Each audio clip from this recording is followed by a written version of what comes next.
It started with a phone call she never answered. What happened inside that luxury apartment, the drugs, the betrayal, the torture, isn't just tragic, it's unforgivable. This is Eliza's story, and the chilling truth about the people she trusted most. And what you're about to hear will haunt you. The phone rang. And rang again. In the small, tidy apartment, the sound seemed unnaturally loud, bouncing off walls adorned with hopeful pictures and tentative plans. Outside, the late March sun was doing its best to usher in spring across Oak City, dappling the streets with hesitant warmth. But inside, where Eliza should have been, a profound silence was taking root, a heavy, unanswered stillness that felt colder than any winter. March 28, 2020. Just another date on the calendar, until it wasn't. Until it became the day everything changed, the day the questions began. Eliza was 19. Barely an adult, really, still figuring things out, carrying that specific blend of uncertainty and quiet hope that marks the edge of youth. She wasn't famous, wasn't looking for trouble. Just a young woman trying to find her footing. She'd left her grandmother's house earlier that day with a simple plan: meet up with friends. Maybe grab some food, share some laughs, catch up. The ordinary rhythm of a young person's life. It was the kind of casual afternoon outing that's supposed to end with tired smiles and promises to do it again soon, not with this. This void. This deafening lack of response. Oak City, like much of the world that strange spring, felt like it was holding its collective breath. Unseen anxieties hummed in the background noise of life. But suddenly, a much more immediate, tangible fear began to coalesce around one specific, unanswered call. Around one missing 19-year-old. Where could she be? The initial assumption, perhaps a dead phone battery, a lost track of time, quickly evaporated as hours bled into a worrying night. She had gone to see friends. That detail, seemingly innocuous, would soon curdle into something chilling. Because the story that began to emerge wasn't one of youthful carelessness. It hinted at something far more sinister lurking beneath a veneer of normalcy. What looked like friendship, what sounded like an invitation, might have been camouflage for a carefully laid trap. This sudden disappearance wasn't random, it felt calculated. It whispered of betrayal, of terrible secrets deliberately concealed. How could a casual visit devolve into a mystery that gripped the city? The questions multiplied, echoing the unanswered ringing of Eliza's phone. How does someone simply vanish in broad daylight? Who were the people she trusted enough to spend her afternoon with? What truly happened behind the closed doors of that upscale apartment? The mystery deepened beyond just Eliza's physical whereabouts. It became about the treacherous landscape of human connection, about vulnerability exploited in the cruelest ways imaginable. This story is more than a headline. It's a harrowing look at how easily trust can be manipulated, how kindness can be weaponized, and how sometimes the greatest dangers were the most familiar faces. The answers aren't simple, they rarely are in tragedies like this. They don't lie in overt malice easily spotted from afar. Instead, the roots of this devastating mystery intertwine deeply with who Eliza was, her unique spirit, her challenges, and the trusting heart that defined her existence. To truly grasp the horror that unfolded, we have to step back and understand the gentle soul at the center of it all. So, who was Eliza? Beyond the headlines of her disappearance, beyond the chilling facts of the case, there was a young woman navigating a world that often felt bewildering, armed primarily with a boundless capacity for trust. Understanding her isn't just background, it's crucial to seeing how such a tragedy could even occur. Her life wasn't defined solely by the challenges she faced, but they undeniably shaped the person she became, and ultimately, her vulnerability.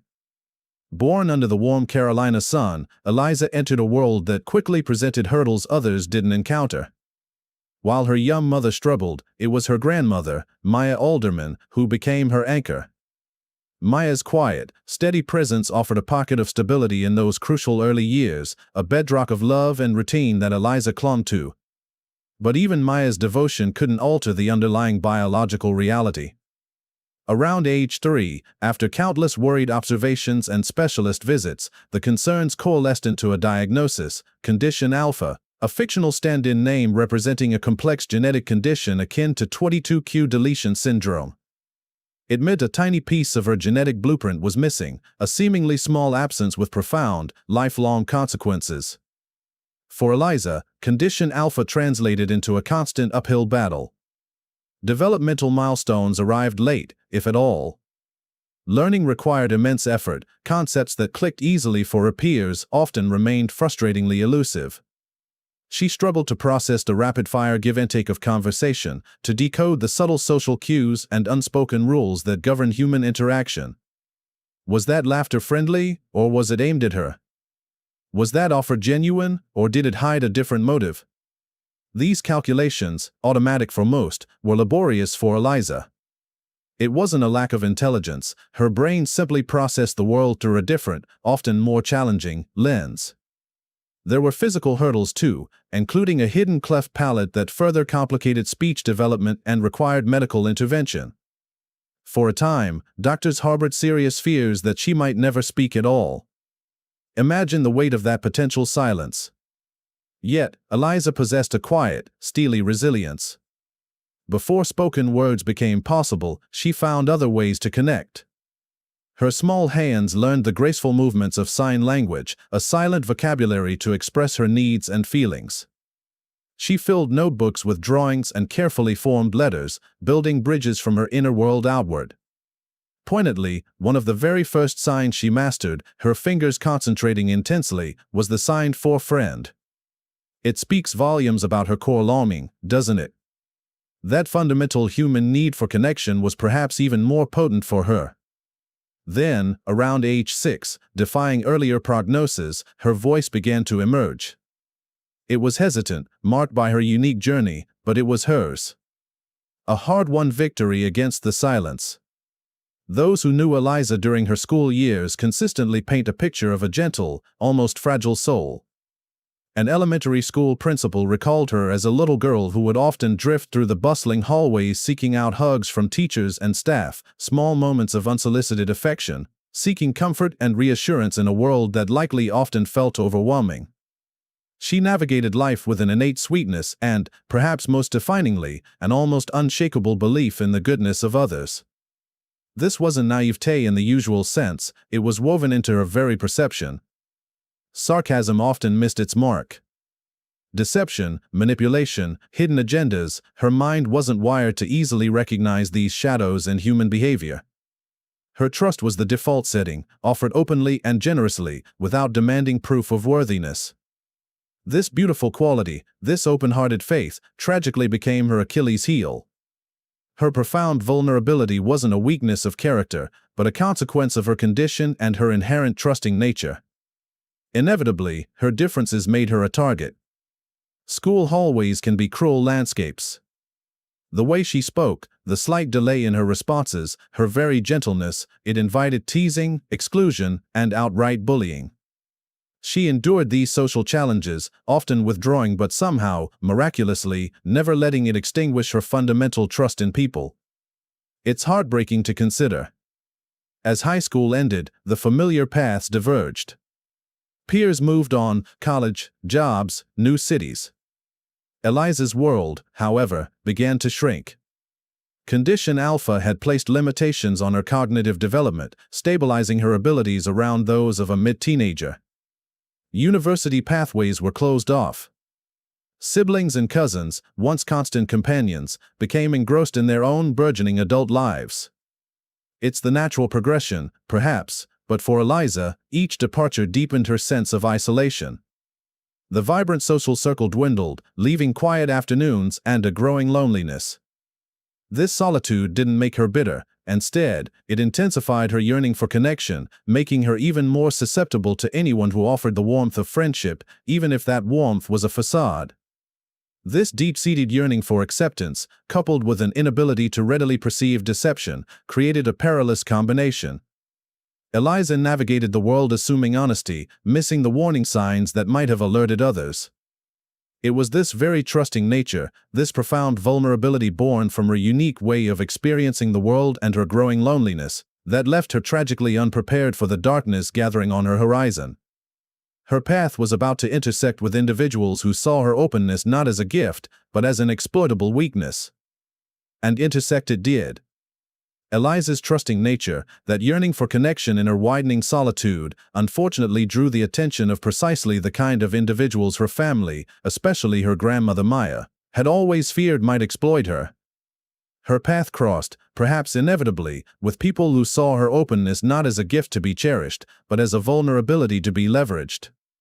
The first thread in this emerging, sticky web of deceit was a familiar one, someone from her past, Liam. Liam had been a fixture since high school. They shared history, the easy shorthand of inside jokes, that comfortable, worn-in feeling of knowing someone through different phases of life. There had even been a brief, tentative foray into romance between them, though it hadn't lasted. Eliza, it seemed, wasn't particularly interested in the physical dimensions of a relationship, a boundary Liam appeared to respect at the time. But the breakup didn't sever the tie completely. They remained friends.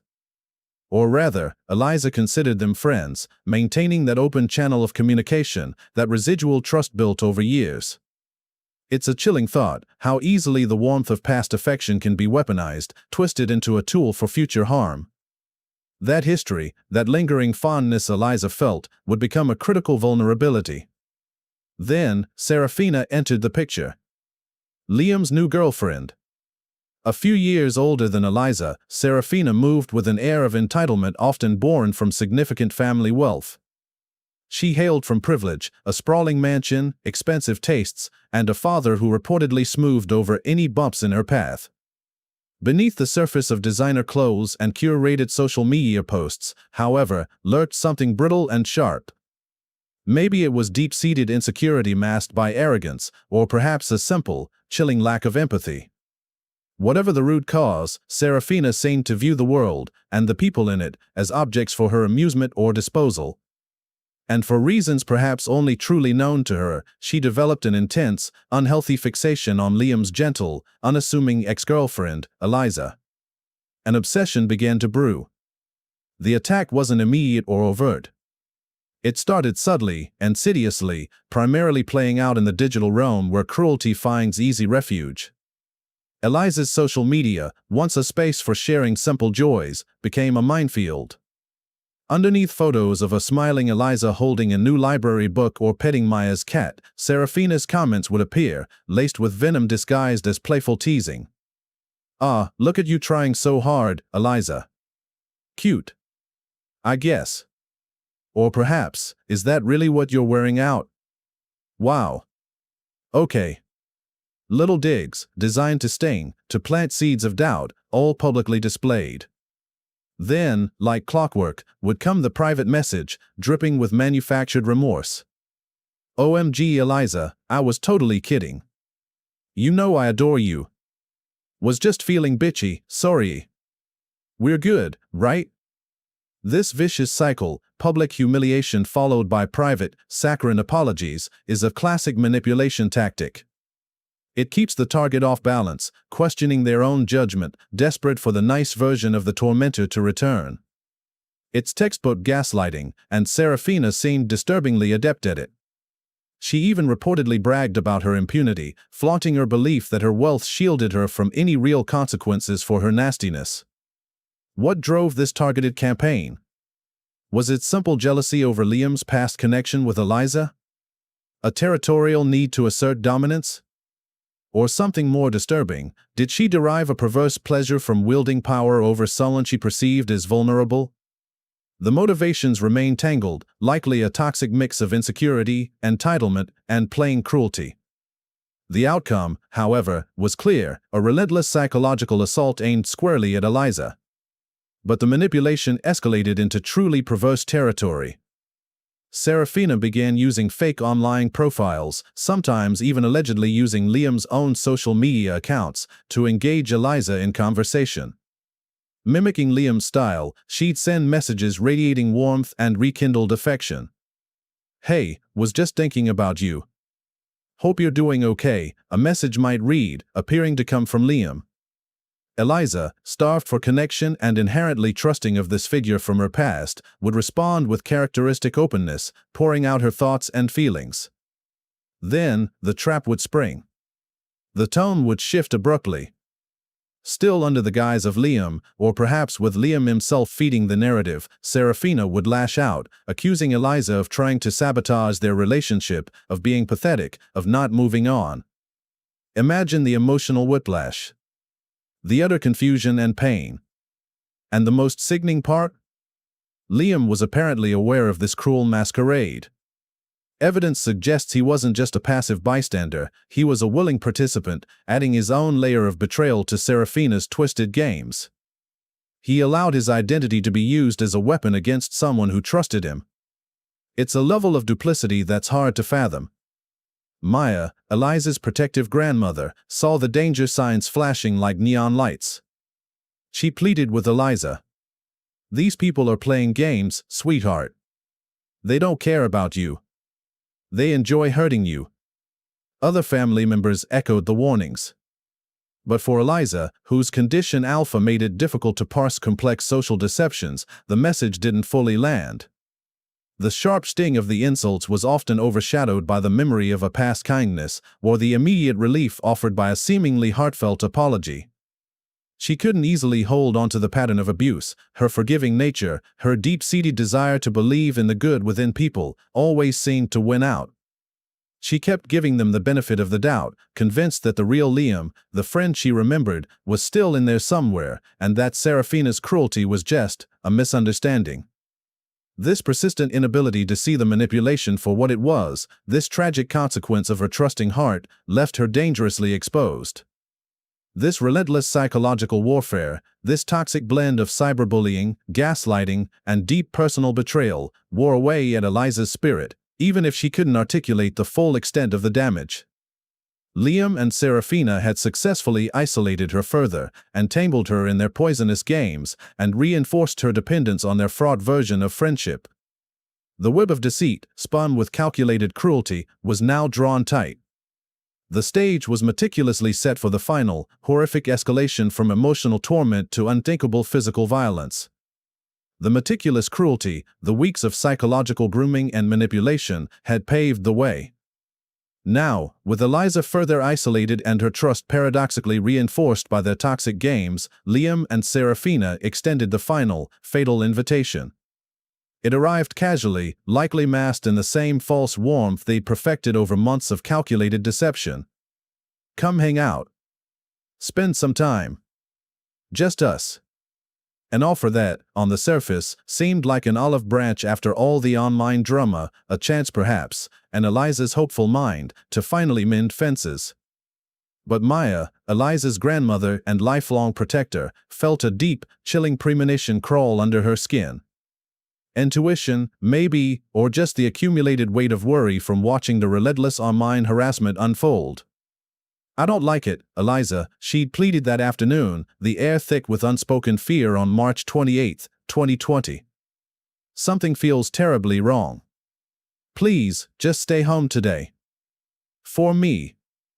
Her voice likely trembled with an urgency Eliza perhaps mistook for overprotectiveness.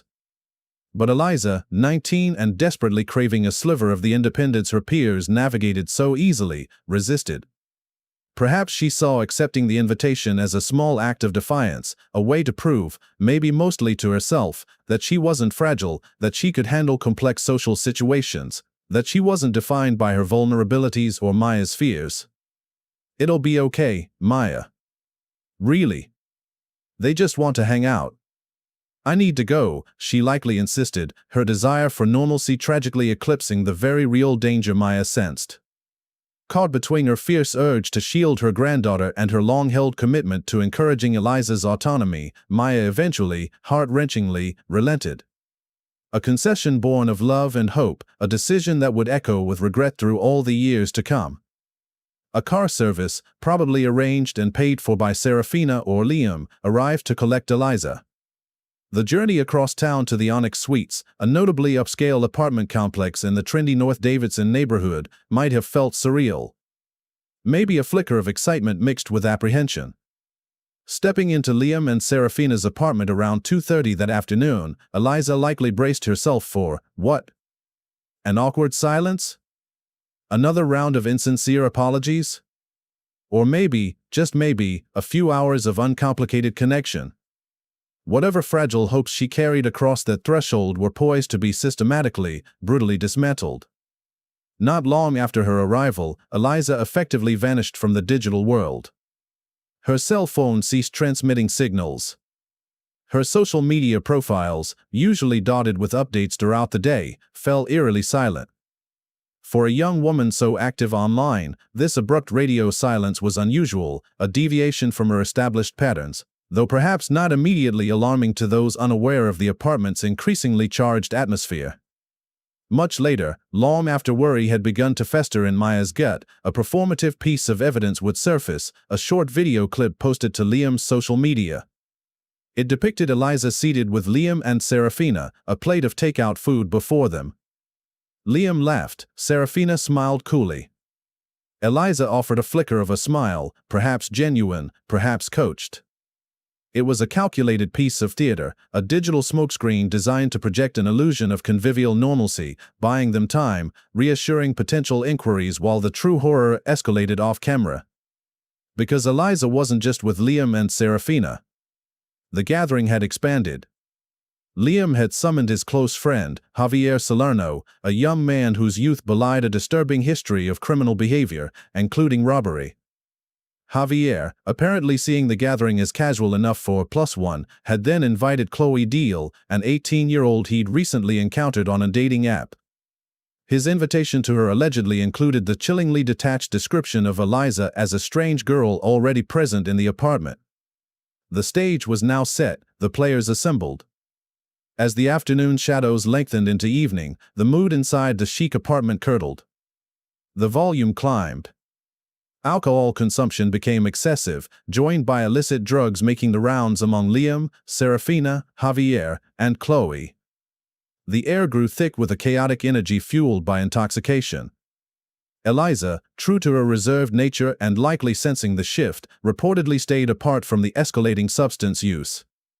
She likely sat observing, perhaps feeling increasingly trapped and unnerved, a quiet island in a growing storm of recklessness. Her sobriety, however, offered no protection. Unseen, unnoticed by her, her drink was allegedly tampered with. A vicious combination designed not just to impair, but to incapacitate, was slipped into her cup, Xanax, a potent anti-anxiety medication known for its sedative effects, mixed with MDMA, a powerful stimulant often associated with euphoria but also capable of inducing confusion and agitation. Later analysis of recovered text messages would reveal Liam specifically instructing Serafina to administer another bar of Xanax, a dangerously high dose, particularly for someone unaccustomed to the drug and with Eliza's specific health profile. The physiological and psychological impact of this combination would have been catastrophic. The heavy dose of Xanax would wage war on her consciousness, inducing profound drowsiness, cognitive slowing, difficulty speaking clearly, and a loss of coordination. Simultaneously, the MDMA could trigger conflicting sensations, perhaps bursts of anxiety or forced energy warring against the overwhelming sedation. She would have been plunged into a terrifying state of disorientation, unable to process her surroundings accurately, her perception of reality warped and unreliable. The capacity for clear thought, for recognizing danger, for coordinating an escape, all would be severely compromised. Drifting in and out of a chemical fog, utterly bewildered by her own internal state, Eliza was rendered completely vulnerable, a prisoner in her own body. It was in this profoundly impaired state, lost in a haze of drug-induced confusion, that the group allegedly revealed their true intentions. A perverse proposition was made, a sexual scenario involving multiple partners, something utterly incongruous with Eliza's known lack of interest in physical intimacy, particularly with Liam, let alone with Serafina. Court documents later suggested this demand may have been premeditated, a planned degradation. Even through the fog, Eliza refused. That refusal, that flicker of asserted self even in her compromised state, seemed to shatter the last vestiges of control for her tormentors. Fury erupted. The paper-thin facade of friendship vaporized, revealing the monstrous aggression beneath. What happened next defies easy description, descending into a realm of calculated brutality that chills the soul. Acting allegedly on Serafina's directives, the group's violence escalated with terrifying speed. A dog collar was reportedly cinched around Eliza's neck, an act of utter dehumanization. Her wrists and ankles were bound with strips of clothing, physically immobilizing her already chemically subdued form. She was then moved, perhaps dragged, into the adjacent master bathroom. The door clicked shut, sealing her fate within that confined space. The violence that ensued was not a momentary explosion of rage. It was methodical. It was sadistic. It was prolonged with chilling intent. She was stabbed repeatedly. Not a few times, but an almost incomprehensible 157 times. Evidence suggested the initial wounds were deliberately shallow, placed to avoid vital organs, designed to inflict maximum pain and terror while keeping her alive, conscious, aware of the unending nightmare. Each slice, each puncture, was a calculated act of torture, transforming her final moments into an eternity of agony. This was not a fight. This was a ritualistic destruction, a protracted execution born of inexplicable malice. Eliza, who had walked into that apartment seeking connection, trusting despite the warning signs, was caught in the deadliest betrayal imaginable. Inside the sterile luxury of the Onyx Suites, a universe of pain and terror had consumed Eliza, ending her young life amidst unimaginable brutality. Outside those walls, however, an unnerving silence stretched into the night, a deceptive calm masking the atrocity within. For Eliza's family, particularly for Maya, the nightmare was only just beginning, the frantic calls, the growing dread, the desperate search for truth in the face of incomprehensible evil. That unnerving silence stretching from the Onyx Suites quickly became unbearable for Maya Alderman. The frantic calls to Eliza's phone went straight to voicemail, each unanswered ring tightening the knot of pure dread in her stomach. 24 hours crawled by. Then 36. Unthinkable for Eliza, who, despite her challenges, was reliably communicative, always checking in. Maya knew, with the chilling certainty only a devoted grandmother can possess, that this wasn't just silence. Something was terribly, terribly wrong. Her gentle granddaughter was in danger.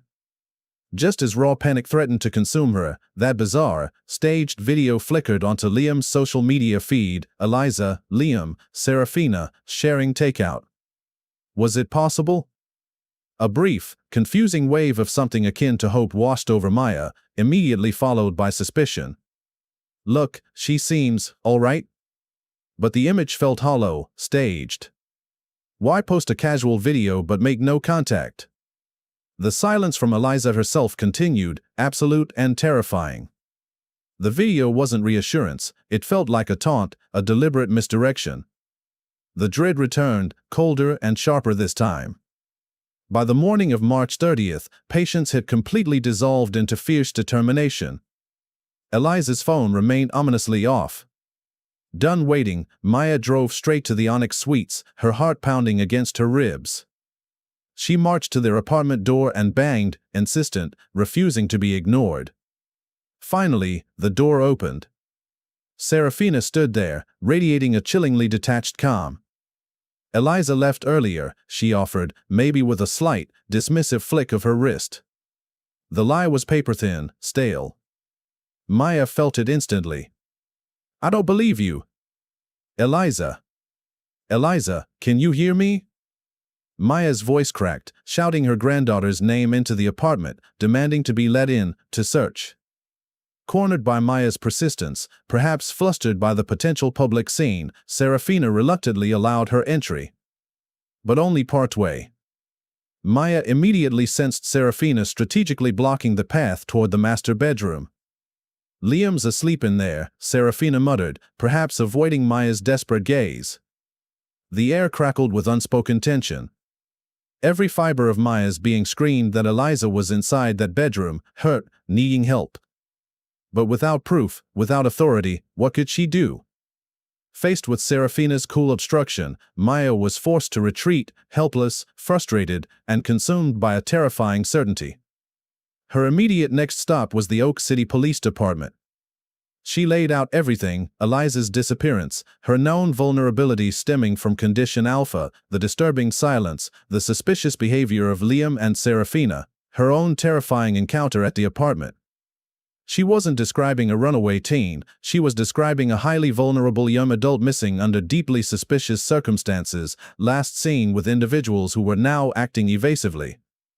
The response she received was, reportedly, infuriatingly inadequate. Despite Maya's desperate pleas and detailed concerns, the initial report was seemingly logged as just another voluntary missing person case. Standard procedure, perhaps, but devastatingly inappropriate here. To compound the initial misstep, someone apparently provided misleading information suggesting Eliza had a history of running off, a claim the family vehemently denied but which tragically seemed to justify the department's initial lack of urgency. Eliza's case was tagged low priority. An appalling classification given the circumstances. What followed was a series of missed opportunities and staggering failures by law enforcement. An officer visited the apartment the next day, March 31st. He knocked on the door, received no answer, and simply left. No follow-up? No attempt to contact the occupants later? It beggars belief. Later, after continued pressure from Eliza's increasingly frantic family, police agreed to return, this time accompanied by Eliza's distraught mother.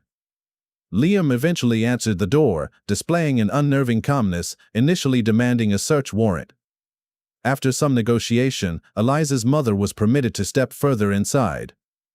Her eyes scanned the messy living area, noted a lingering, unpleasant odor, saw the closed bathroom door, observed Serafina sprawled on the master bed, feigning deep sleep under a pile of blankets, an obvious, calculated performance. The mattress looked somehow disturbed. A mother's intuition screamed that something was hidden. Yet, despite these blatant red flags, the officers present conducted only a cursory visual inspection. No thorough search was undertaken. They left the apartment.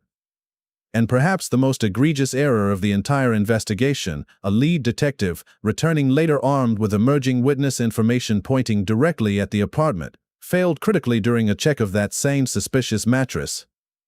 Instead of meticulously examining it himself, he asked Liam and Serafina to lift it. They complied, briefly. He apparently glanced from a distance, failing to register its potentially unusual weight, signs of tampering, or any lingering odor. He declared nothing amiss. A catastrophic oversight. Adding insult to injury, after one of their initial, ineffective visits, the police allegedly advised the management of the Onyx Suites that reviewing the complex's CCTV footage wasn't immediately necessary. Footage that could have shown Eliza's arrival time, who else entered or left the apartment, potential evidence being removed, it was deemed non-essential. Days later, adhering to their standard data retention policy, the complex wiped the recordings.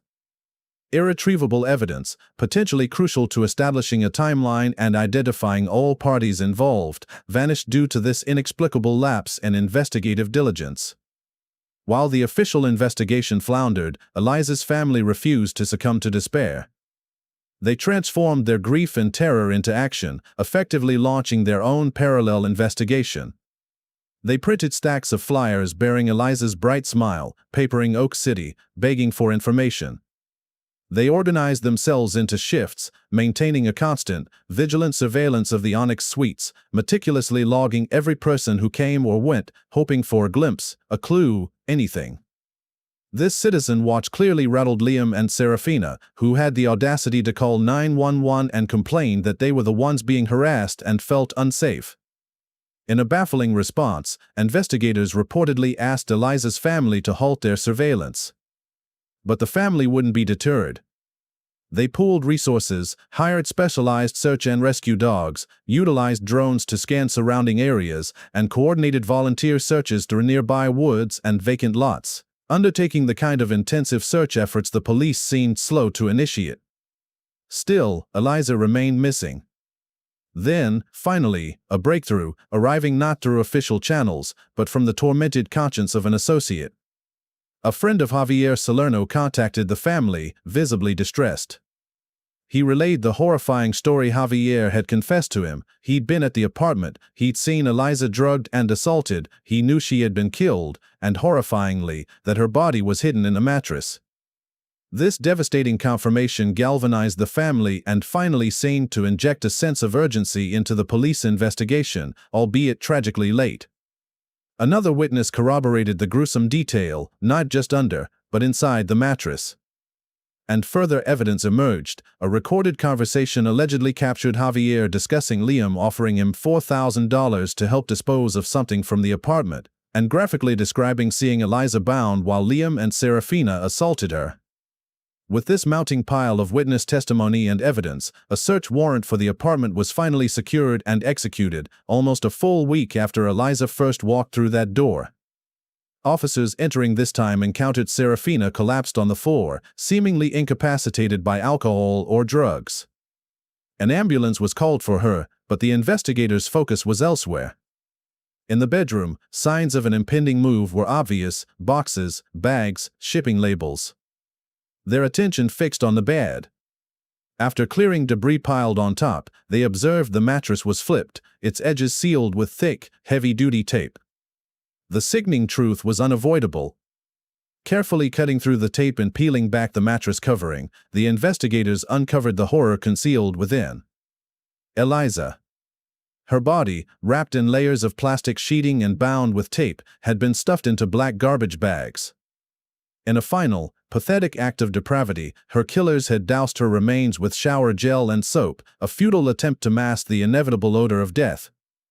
But the evidence of their crime was everywhere. A bloodied knife lay on the floor nearby. Eliza's identification and bank cards were found discarded in the bathroom. Another knife lay in the sink. Bloodstains marked the bath mat and shower curtain. DNA analysis would later confirm the grim tableau. The evidence was overwhelming, undeniable, and utterly damning. The horrifying discovery within the blood-stained confines of that apartment brought the frantic, agonizing search for Eliza to its devastating conclusion. But finding her body was not the end of the story. It was merely the beginning of a new, arduous chapter, the long and painful pursuit of justice through a legal system that would prove to be fraught with its own complexities, frustrations, and perceived failures. Indeed, the gruesome discovery inside the Onyx Suites marked not an end, but a shift. The desperate search transformed into a demand for accountability, thrusting Eliza's grieving family into the often bewildering and agonizingly slow machinations of the justice system. Arrests followed the grim finding in the apartment, and the individuals present during Eliza's final, terrifying hours: Liam Pam, Serafina Lavery, Javier Salerno, and Chloe Deal, were soon facing charges that reflected the varying degrees of horror they allegedly orchestrated, participated in, or enabled. Liam Pam, Eliza's ex-boyfriend and Serafina's partner, faced the gravest accusations, ultimately being charged with first-degree murder, first-degree kidnapping, and concealment of death. These charges suggested prosecutors believed his involvement was premeditated, malicious, and central to the extreme brutality Eliza suffered. Serafina Lavery, the architect of the relentless cyberbullying campaign, initially faced similar charges, reflecting her alleged role in planning and directing the violence. Javier Salerno, Liam's friend with a troubled past, and Chloe Deal, the young woman Javier had invited along seemingly on a whim, faced charges related primarily to being accessories after the fact and concealing the death, though the specific legal nuances would shift as the cases progressed. For individuals, intertwined in a narrative of manipulation, cruelty, and murder. The wheels of justice, however, turned with excruciating slowness. It wasn't until June 2022, nearly 2 full years after Eliza was killed, that the first major legal resolution occurred. Serafina Lavery, perhaps assessing the formidable evidence stacked against her, witness statements, physical evidence, digital communications, chose to accept a plea deal offered by the prosecution. She pleaded guilty to significant felonies: second-degree murder, kidnapping, and concealment of a human corpse. This legal maneuver allowed her to avoid facing a jury on the original first-degree murder charge, which carries a heavier, often mandatory, sentence upon conviction, while still ensuring a conviction and prison time. Plea bargains often represent a pragmatic compromise for the state, guaranteeing a conviction without the risks and resource expenditure of a full trial. In exchange for her guilty plea, Serafina was sentenced to serve between 25 and 32 years in state prison. While objectively a long period of incarceration for Eliza's family, especially for the heartbroken yet fiercely determined Maya Alderman, the sentence felt profoundly insufficient. A slap on the wrist, considering the calculated, prolonged torture and the utter desecration of her granddaughter's body. 25 years, potentially? Was that the price for orchestrating such unimaginable suffering? It felt like a betrayal by the very system meant to deliver justice. The family had reportedly voiced strong opposition to the plea deal, wanting Serafina to confront the full weight of her alleged actions before a jury, to be held accountable for first-degree murder. The outcome felt less like justice achieved and more like justice diminished, a painful compromise that didn't reflect the sheer barbarity of the crime. Maya's public statements conveyed a depth of anguish, highlighting not just a personal loss but the perceived failure of the justice system to adequately value Eliza's life and punish her tormentor appropriately. Adding a layer of cruel irony to the proceedings was Serafina's statement delivered in court. With what observers described as an almost unnerving lack of visible emotion, she offered words seemingly intended as remorse. "I want to pray for Marie, Eliza, that she is at peace and that she knows that I am truly sorry for what happened to her." For Maya and others who had witnessed Serafina's pattern of manipulation, these words were utterly meaningless, another hollow performance in a long line of deceptions. It echoed the cycle of aggression followed by feigned contrition they had seen deployed against Eliza herself. Rather than expressing genuine responsibility, it felt like a self-serving attempt to cast herself in a slightly better light, minimizing her culpability in the face of undeniable guilt. The statement provided no comfort, it only amplified the family's pain and righteous anger. Accountability seemed absent from her carefully chosen words. While Serafina began serving her sentence, the legal journeys for the remaining 3 defendants crawled forward at an even slower pace, adding further layers of frustration for Eliza's family. Liam Pam, facing the charge of first-degree murder, remained held in custody without bail, awaiting a trial that seemed perpetually delayed. He maintained his innocence, pleading not guilty to all charges. In stark contrast, Javier Salerno and Chloe Deal, despite facing serious felony charges related to their alleged actions after the murder, concealment and accessory after the fact, both pleaded not guilty and were eventually granted bail. This meant they could await their day in court living freely, a reality that was deeply galling to Eliza's loved ones, who saw it as a glaring disparity in how the justice system treated those implicated in their daughter's horrific death.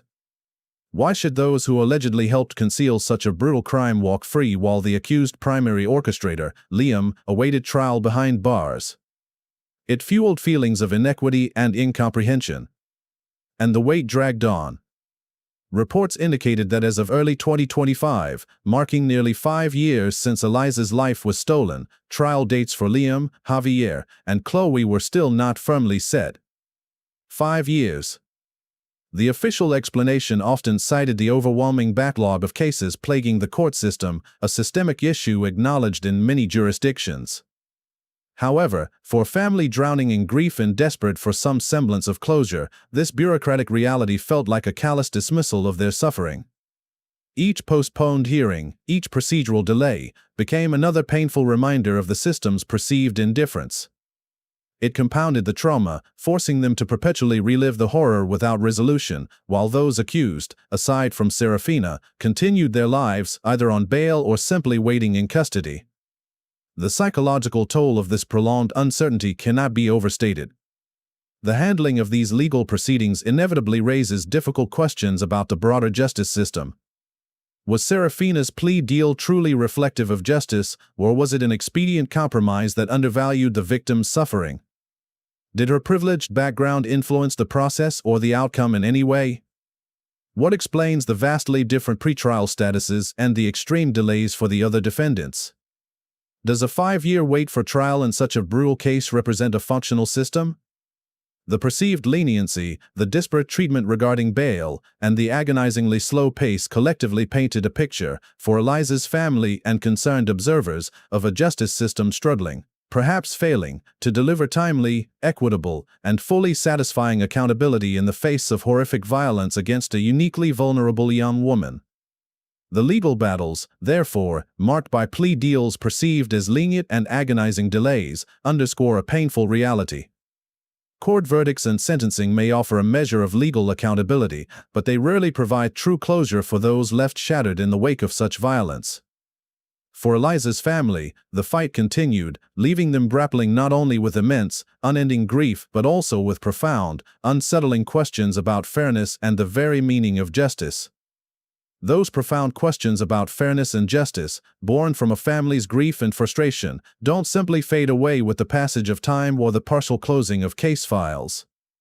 They echo, insistently. The story of Eliza is not one that can be neatly concluded or easily forgotten. It lodges itself in the conscience, a stark testament to a life brutally extinguished and the systems that seemed to falter in protecting her and holding her killers fully accountable in a timely and wholly satisfying manner. Recounting the core elements feels like tracing the path of a preventable nightmare, a young woman, uniquely vulnerable due to her gentle, trusting nature and the challenges presented by Condition Alpha, becomes the target of calculated cruelty. Her innate desire for connection was twisted and weaponized through relentless cyberbullying and psychological manipulation. The trust she placed in those she considered friends, particularly Liam Pam and Serafina Lavery, became the very tool used to lure her into a meticulously planned trap. What followed was not a crime of passion, but an act of horrifying, methodical brutality, culminating in torture and murder, a chilling betrayal of friendship and basic humanity. Layered upon this unspeakable personal tragedy were the systemic failures that compounded the family's agony. An initial police investigation hampered by fatal errors, missed evidence, ignored warnings, failures to secure crucial footage, allowed precious time to slip away and potentially crucial evidence to be lost. Subsequently, the journey through the justice system proved arduous and, for many, deeply unsatisfying. The significant delays in bringing all accused parties to trial, the controversial plea deal accepted by Serafina Lavery resulting in a sentence perceived by the family as shockingly lenient given the crime's barbarity, and the disparate handling of bail for the alleged accomplices, all contributed to a sense that justice, in its fullest sense, remained elusive. Accountability felt partial, fragmented. Eliza's story forces us to confront uncomfortable truths.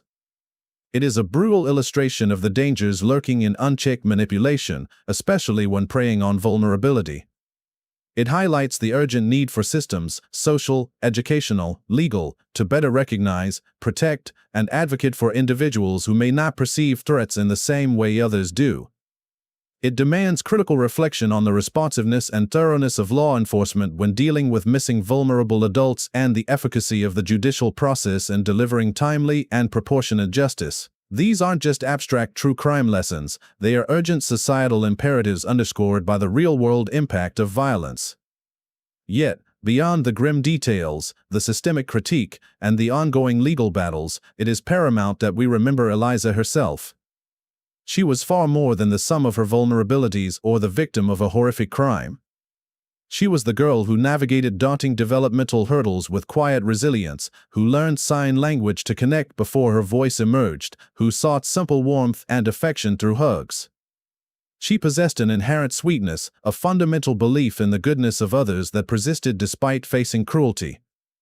Remembering Eliza means honoring that spirit, mourning the stolen future, and recognizing the immeasurable value of the unique individual lost to senseless violence.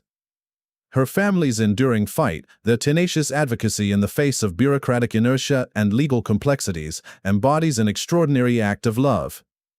Their refusal to let Eliza's memory fade, their continued push for full accountability for all involved, ensures her story remains a potent call for change. Their strength is a stark contrast to the failures they encountered. Ultimately, the echoes of this tragedy resonate with profound questions about trust, betrayal, and the hidden darkness that can reside beneath seemingly ordinary surfaces. It's a stark reminder that evil doesn't always announce itself, sometimes it wears the mask of friendship.